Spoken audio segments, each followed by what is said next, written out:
po.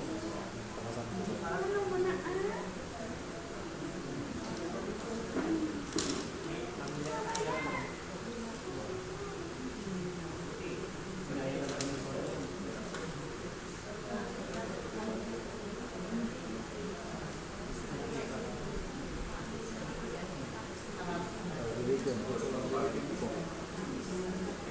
Religion.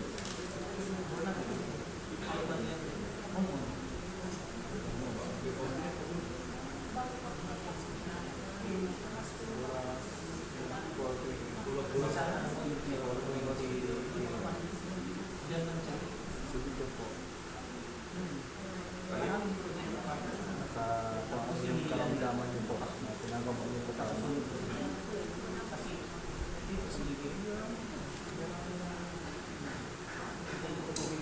Okay, salamat po. Galing na po kayo.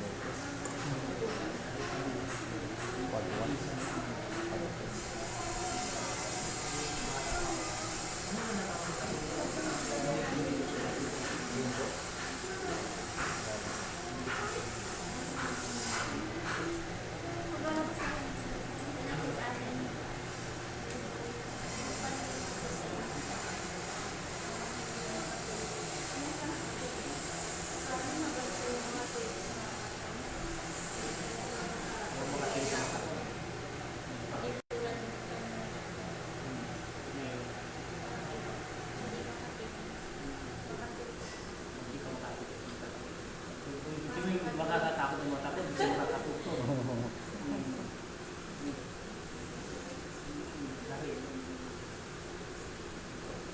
Kung kalimutan hindi, ipapinilap hindi. Ano gusto mo mangyayari?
Palestine.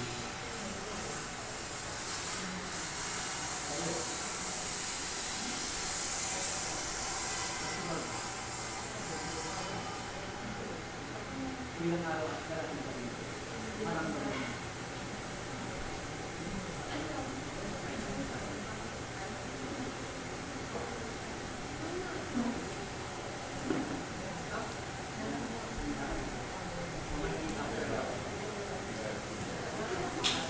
Kasi yung pala ko,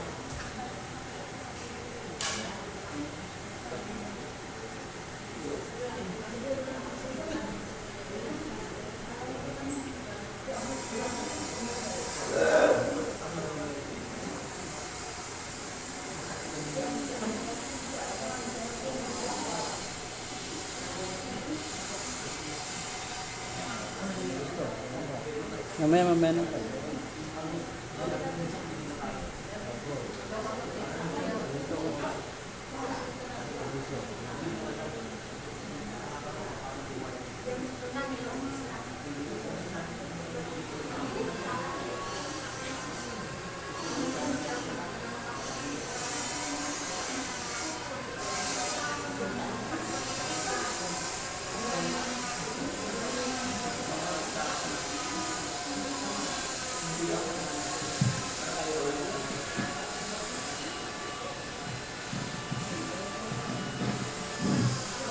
Parang ayaw mo na mabuhay. Dahil parang sa tingin, parang bigo ka. Parang bigo ka. Yung talagang kinayahan mo na lahat. Gawain ng lalaki. Ginawa mo na. Alang-alang sa mga anak mo. At least, ang Diyos na sa iyo. Huwag kang baliwalayan. Huwag kang mawala ng pag-asa dahil ang Diyos ay sa iyo. Hindi ka bibigyan ng problema kung di mo kaya. Dahil tayo lang ang gumagawa ng problema kung tutusin mo na tayo problema. Habang nabubuhay, natural lang yan. Dahil nagkahanap tayo ng pagkain. Sulusin ng mga bata. Dahil sabi nila, ay, mahirap ako, problema. Habang nabubuhay ka, dahil may problema ka. Walang problema, may problema. Kahit ang patay, may problema pa rin ang naiwan niya. Isipin mo, patay pa, at mga taon mo lang, malaki na.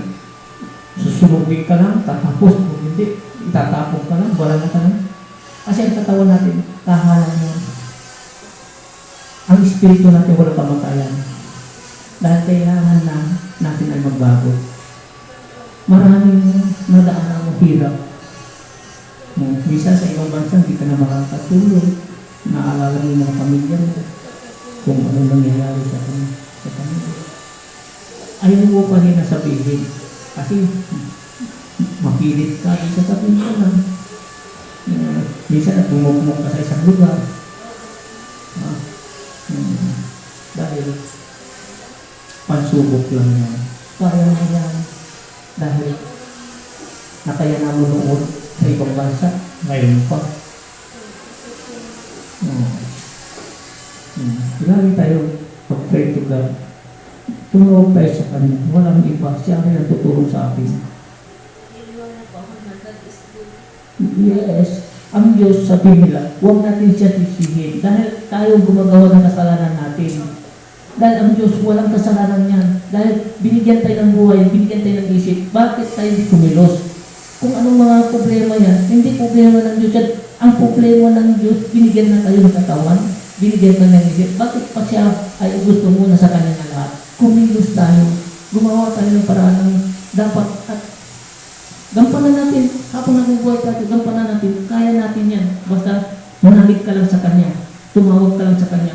Sa Kanya ang awa, sa atin ang gawa. Gumawa ka ng gawa, ang Diyos ang awa. Huwag kang matakot. Pag sisihin, ang tunay ang sisihin mo ay sarili mo. Ha? Walang sisihin ng anuman, ang sisihin mo sarili mo. Bakit ka pumatol? Kung wala man ang nangyari ito mga anak na ganito, kasalanan mo, kagustuhan mo yan, huwag mo sisihin ang Diyos. Ang Diyos ay nandyan, nagbaybay lang sa inyo, nagagabay lang sa inyo. Kailangan at kumilos. kumilos at kumilos. Nasa inyo ang kayamanan. Basta huwag niyo isipin ang hirap. Ang isipin niyo, habang may liwanag, sumikap ka ng sumikap, gumalaw ka ng gumalaw, habang may pag-asa. Dahil ang liwanag ay siya magpapaliwanag ng iyong buhay.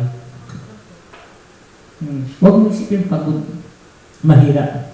Ang tao nag-iisip ng pagod at mahirap, mga tamad yan. Lahat yan, kung halimbawa may lupa kayo, ang malaking lupa niyo. Kung di nyo yung taniman, ay wala kayong aanihin.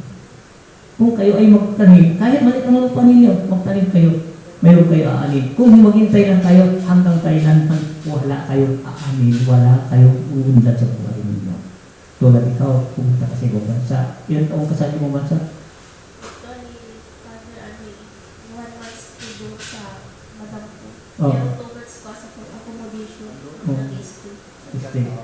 So, pinauwi ko ako kasi harang po yung kontrata ko. Nadalik ko ako sa Egypt. Egypt? Ako, Wow. yung kontrata ko sa Saudi. Bawal na ako kaya nang ipon ko dito sa Pinas. Ilang taong ka sa Egypt? Hindi pa ako Natuloy. Hindi pa ako natuloy. Nadalhin pa lang ako. Oh. Na, basta isipin mo, pray to God. Dasal lang ng dasal, iisa lang. Siya lang ang tunay natin kaligtasan, wala ng iba. Hindi pa ako pinabalaan. Naniniwala ko. Totoo, kung naging natin si Aisha, gampanan mo ang iyong katungkulan. Huwag kang matakot para sa kabutihan ng mga pamilya. Go to go, dahil si Lord lang bahala. Dahil siya, binigyan ka ng gabay. Yung gabay ng mga anak mo. Dahil, binigyan ka ng isip. Kung saan ka pumunta, lagi mo siya tinatawag. Si Lord ang gabay mo. Si Lord ang katabi mo. Actually, Father, nagsasabi po ako na pauwi lang po ako dito sa Pinas natin. Hindi na po ako babalik. Pero sakit ko lang po. Tigas po ng ulo na nag-apply po ulit. Hindi matigas ang ulo mo. Natural lang yun. Yung kaisipan mo. Yung isip natin. Dati natural lang ang ulo natin matigas. Kung malambot ang ulo natin, paano? Parang balon yan, parang ano. Ang kaisipan natin. Yung isip natin, ang kalooban natin ay ayaw, ay kuminig. Dahil gusto mo ay sige na sige. Dahil gumagawa ka ng kapalaran mo.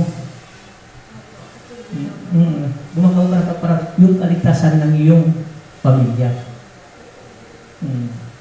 Di, maganda. Depende sa iyong asawa kung pumayag din siya. Ayaw na po. Pupunta ko pero Dahil, bakit? Parang nakikita ko siguro sa iyong pamilya, sa iyong bahay, at may kulang.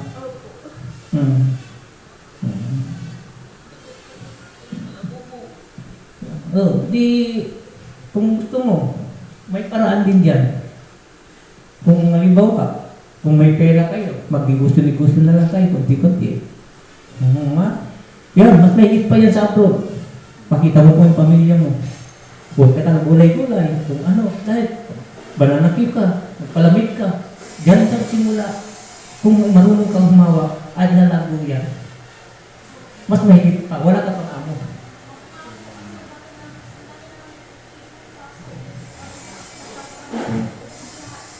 Oo, kasi magastos ka. Magastos ka. Kasi kung hindi ka magastos, ano-anong binibili mo, minsan hindi mo rin magagamit. Na-i-stock lang. Tama hindi? Oo. Bakit? Bakit ko alam? Oo. Kasi sabi mo, minsan, tipid ka. Minsan, dagdagan ng asawa. Ano na naman binili mo? Tama hindi? Tingnan mo. Yun. Magandang yung kapalaran. Kung ako lang sa iyo, ay gumawa ka ng paraan para hindi na kayo maghiwalay.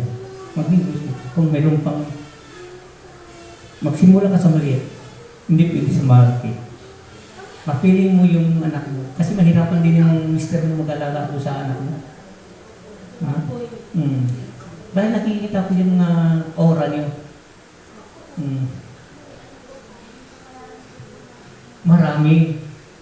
Yung naunang kapalaran mo, magastos ka. Pangalawa, hindi ka matipid. Dahil Maluho ka. Tama, hindi? Maluho ka. Opo. Dahil ako, no?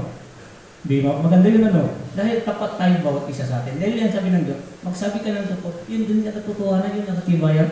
Tama, hindi? Iya.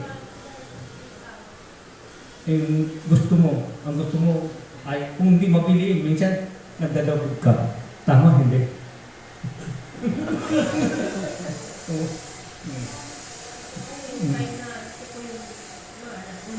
Marami kang pangarap. Kasi yung pangarap mo kasi talaga totoo yun.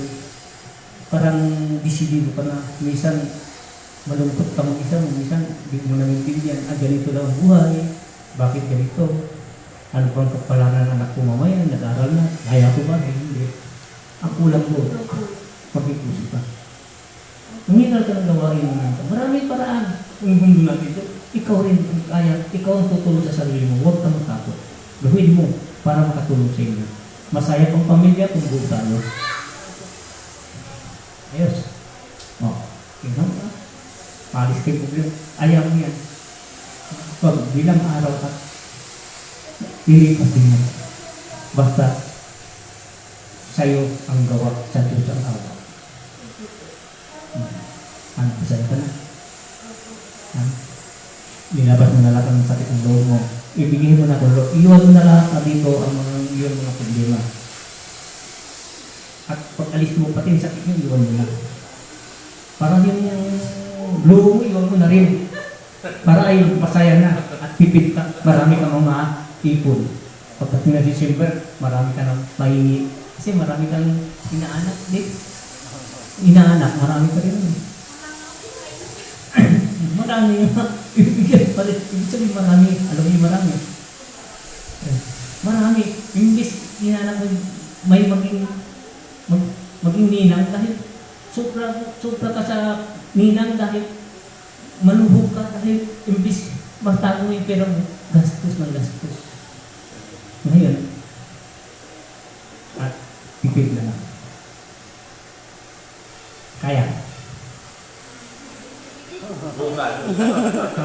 Hindi siya iyo lang. Huwag mo bigay sa akin. Gagawin mo. Oo. Ang lahat yan, sa ikaw, pakipig ka. Dahil alam mo marami na. Ito, iisa. Mag-iisa lang talaga siya. Walang katulad. Isa na ako, no? Isang katulad. Kung anong mga gusto ng bata, papayag agad yan, bibig ka agad yan. Mas mauna siya para sa anak niya. Ha? Tama? Nauna ko sa anak mo, no? Oo, sabi ko nga. Yun, hindi ba masaya, no? Dito lahat, kung anong problema mo, aalisin natin yan dahil si-Lord ipasok natin dito sa puso natin. Naisipan natin, alisin ang lahat dahil si Lord hindi nagbibigay ng problema. Kayo ang gumagawa ng problema. Si Lord ay kailanman hindi nagbibigay ng problema. Ang sabi nila, mahirap kami, tamad ka. Maraming paraan kung gusto mo makapera. Basta huwag kang gagawa ng masama. Importante, si Lord ang sa inyo. Simula ngayon, yung mga problema, natural lang yan. Dahil nyo lang, isipin niyo si Lord. Hindi si Lord nagbigay ng problema ako. Ikaw rin ang gagawa ng paraan para ang iyong mga bagay ay maayos. Maayos ang buhay nyo. Maayos ang ipon mo. Basta, lagi tayong mag-pray to God. Yes. Dito, bilang may gamutan, may aral sa salita ng Diyos, ano? Maglilinis ng kalooban, ano? Salamat din po kasi nakilala ko po kayo ngayon. Ay, salamat kami lahat dito. Ay, nakilala din kami. Nakilala na nagdagan ng pamilya. Lalo na po sa kapatid ko. Yes. Hindi na nandito. Dito po kayo nakikilala po. Kami? Parang ano po, ginawang instrumento po yung kapatid. Yes. Kasi ako involved na po sa Kamindan na ako. Napapad na ako dito. Ako dito po talaga. Una na po, salamat po kasi yung nararamdaman ko po may Naiintindihan. Naiintindihan ko at nilabas ko sa'yo para gumaan ang iyong kalooban. Kaya mo na, hindi ka bibigyan ni Lord mga gabay kung di mo kaya. Papalad ka na, ilan na lang mo? 5. O, papalad ka. Maghirap ka ngayon. Pagdating ng oras yung paghirap mo, mayaanihin ka. Dahil gawin mo ang dapat. Dito ka na sa Pilipinas, kung kaya mo magtipid, kung kaya mo gagawa ng paraan, ang Diyos lang ang siyang saksi at siyang nakakalap sa iyo. Basta ay magsumikap ka, ang Diyos na sa iyo. Right? Amen? Pag-ibig ka na. Ngayon, isa kayo. Hanggang ka, patuloy ka po. Ano ka? Patuloy ko. Pares po kami ng asawa ka. Yes. Umiiba yung kanya. Ngayon, pares na kayo. Kasi importante, ang samahan nyo, ang pag-ibig. Pagmahalan kayo. Huwag kayo mag-away. Dapat, ang binigay kayo ng may gabay. Marunong kayo magpasensya bawat isa sa inyo. Huwag kayo mahihiti ng ulo. Lagi po yun. Maraming salamat sa inyo. Maraming salamat sa inyo. Salamat po.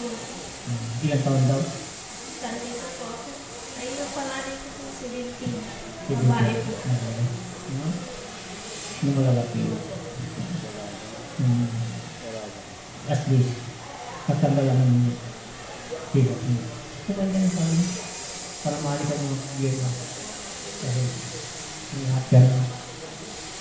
Sabi ng mama, natural lang yun. Ikaw gumawa ng iyong mga problema, hindi ako. Binigyan kita kaisipan ng kagustuhan mo, huwag mo sisihin ang sinuman. Ikaw. At siya. Dalawa kayo magmamahalan, kayo dalawa. Kung ano man ang mga ubing at nandito sa lupa, kayo ang magagayad sa kanila. Paglaki nila, sila may magagayad sa inyo. Turuan natin ng magandang akal, huwag natin magsalita ng mura para hindi sila mamahaman. Ang pagmumura makakasalanan. Namumura ka? Alisin yan. Hindi iksyakan ina kung namumura ka para ikaw rin ang minumura mo ang sarili mo. Dahil hindi pwede ang babae i-respeto. Huwag mo turuan ang mga anak mo sa mura. Paglaki niya, mana-mana na yan. Walang nakatapusan yan. Walang katahimikan yan. Dahil masama bad word yun. Hindi turuan. Kailangan magandang salita. Magandang asal, magandang aral. Yun lang naman natin sa kapatid. Maraming salamat. Magandang hapon sa iyo. Pasal kayo dito dito. Sa biyernes marami kayo dito. Sa biyernes marami kayo dito. Alas 2 ito. May kantang dito. Iba-iba kasi. Iba-iba yung kaya dito, Katoliko, iba yung sa kanila. Iisa rin ito na natin. Ikan sa mga samahan. Pamilya na. Buwan Katoliko ito. Iisa ka naman ka. Iisa pag-ibig. Kanya-kanyang gawain. Iba-ibang salita natin, isang patungan natin. Tama? Okay. Thank you. Salamat. Saya ka na. Alas ka muna bro.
Alright.